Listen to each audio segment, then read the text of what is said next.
걱정하지 마. 우리가 벌써 캐나다 온 지 4년째인데 영어 점수 금방 딸 거 걱정하지 마. 구독, 좋아요, 알람 설정, 요렇게럼 클릭 클릭 클릭. 예, 제 얘기가 재밌게 되려는지 저런 기적 같은 이런 그 대박 사건은 터지지 않았고요. 저는 이제 뭐 하는 수 없이 이제 영어 시험을 봐야 되는데, 저번 동영상에서 말씀드린 바와 같이 저희 회사에서 제가 요청한 서류를 발급해주길 거절했기 때문에 이제는 저는 익스프레스 엔트리로 가야 된다는 생각뿐이었고, 그거에 관련된 동영상은 우측 상단에 있습니다. 그리고 보고 싶으신 분은 클릭해 주시고, 그래서 저는 이제 캐나다 이민국에서 지정한 영어 시험이 있습니다. 그게 IELTS하고 셀픽인데, 그 IELTS하고 셀픽 간단히 설명드리면, listening, reading, speaking, writing 이 네 가지 분야에서 뭐 골고루 점수가 있고, IELTS만 간단히 설명드리겠습니다. 거기 이제 만점이 9점 만점이고요. 그리고 0.5점씩 올라가는데, 보통 이제 그 캐나다 학교 그 칼리지 들어갈 때 요구하는 점수는 IELTS 6.0입니다. 그걸로 어떠한 기준인지 판단을 하시면 될 것 같고, 자세한 비교 동영상은 제가 따로 만들어서 다음에 올리겠습니다.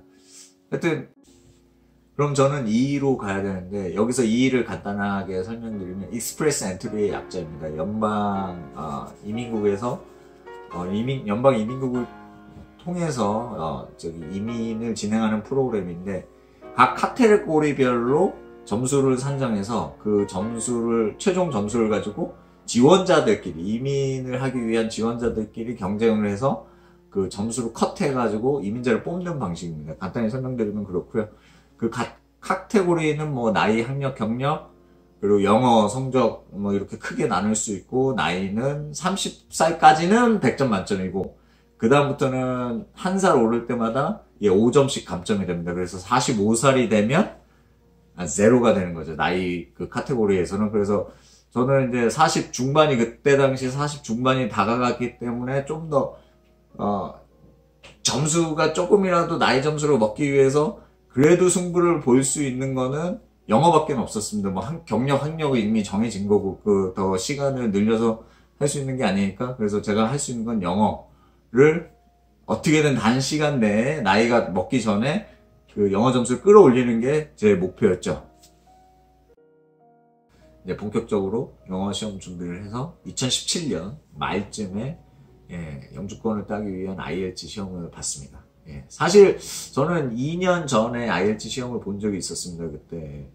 그때 당시에 6.5를 맞았었거든요. 그래서 지금 한 2년 지났으니까 이제 한 7.0, 7.5는 맞아주겠지 이렇게 좀 자만심이 막 피어오르고 있었고, 그런 상황에서 대충 준비해가지고 시험을 딱 봤습니다. 첫 번째 성적표를 받은 날, 그래, 어디 한번 볼까.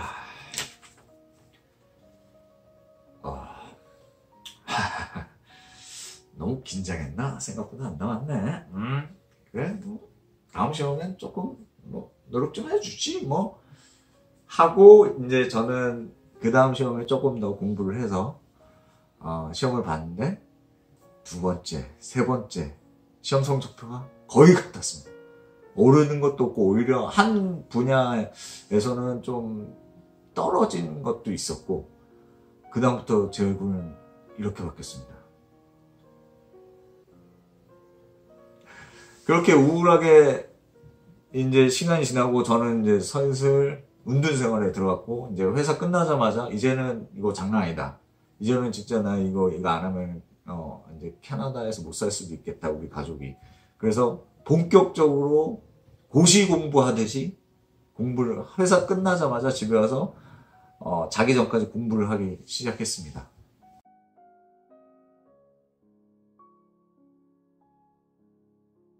그 사이에 이제 공부를 더 열심히 했죠. 그래서 5월이 됐습니다. 드디어 5월에 시험을 치는데, 지성이면 감천이라고 했던가요? 제가 리스닝, 리딩, 라이팅을 치는데 얼굴에서 갑자기 미소가 막 이렇게 진짜 처지는 겁니다. 느낌이 되게 좋았습니다. 와, 이거 뭔가 될 것 같다. 그렇게 하고 이제 딱 보고, 스피킹을 한 5시간 후에 보는 걸로 배정을 받아가지고, 그 5시간 동안 이제 스피킹 준비하면서 뭐 기분이 좋았습니다. 이제, 나 IELTS 졸업이야! 막 이러고 있는데, 설마 스피킹 때문에 물 먹겠어. 그러고 나서 이제 스피킹을 딱 쳤는데, 물 먹었습니다. 예. 제가 스피킹에서 큰 실수를 한 겁니다. 그 실수는 뭐냐면은, 스피킹이 보통 10분이 주어지는데, 그 스피킹 하는 10분에서 처음 3분 동안 아주 스무드하게 잘 흘러갔습니다. 그래서 저도 이제 기분이 좋고, 이제 좀 뭐랄까, 긴장이 풀렸는지, 제가 질문에 대한 대답을 하려고 딱 하는데, 갑자기 단어 하나가 생각이 안 나더라고요. 그래서 뭔가, 이거 잘 될 텐데 하면서 좀 오기를 부렸어요. 단어가 생각나게끔 해서, 거기서 한 7, 8초를 제가 시간을 끌고 계속 멀뚱멀뚱 있었어. 그 단어를 생각하느라고. 그러더니, 결국에는 그 단어가 생각이 안 나서 다른 대체 단어를 써서 했는데, 느낌이 싸한 겁니다. 이 앞에 있는 감독관이, 얼굴 표정이 좀 찌그러졌거든요. 그래서, 이거 만회해야겠다. 그래서 고급 단어 다 썼거든요. 그래도 되겠지 했는데, 그러고 나서 이제 일단 시험은 끝났습니다. 조금 뭔가 찝찝했지만, 그러고 나서 이제, 2주 후에, 딱 성적표를 받았는데, 리딩, 리스닝은 7점이 넘었고요. 그리고 그때 라이팅은 한 6.5 정도 나왔고, 근데 스피킹이, 제가 우려했던 스피킹 5.5가 나왔습니다. 이게 익스프레스 엔트리 풀에 들어가려면 모든 영역이, 4가지 영역이 다 6.0 이상이 돼야 되거든요. 근데 5.5가 되면은 제가 그 풀에 등록을 할 수가 없어요. 그래서 저는 그러니까 쉽게 말해서 꽈락이 된 거죠. 꽈락이 돼서 등록을 할 수 없게 됐고, 하필 또 그 며칠 후에 온타리오 주정부에서 노미니를 주는 그 여러 가지 스트림 중에 하나가 있거든요. 거기서 그 휴먼 캐피탈이라고 하는 그거를 줬는데, 그 점수가 되게 낮은 겁니다. 제가 만약에 이게 6.0만 됐으면은 그거를 노미니를 받을 수 있는 건데, 그걸 놓친 거죠.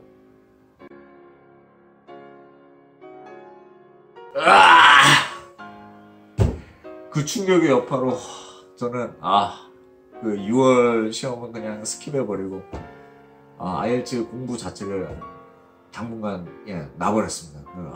이거 충격의 여파가 너무 커가지고, 그래도 어쩌겠습니까? 다시 시험 봐야겠죠. 그래서 7월 말에 시험 보는 걸로 등록을 하고 다시 또 심기일전에서 준비를 했습니다. 그래서 근데 7월 말에 보는 거는 시험 장소가 아무래도 뭔가 있는 것 같아요. 그래서 시험 장소를 바꿔보자 해서 시험 장소를 바꿔서 시험을 보러 갔습니다.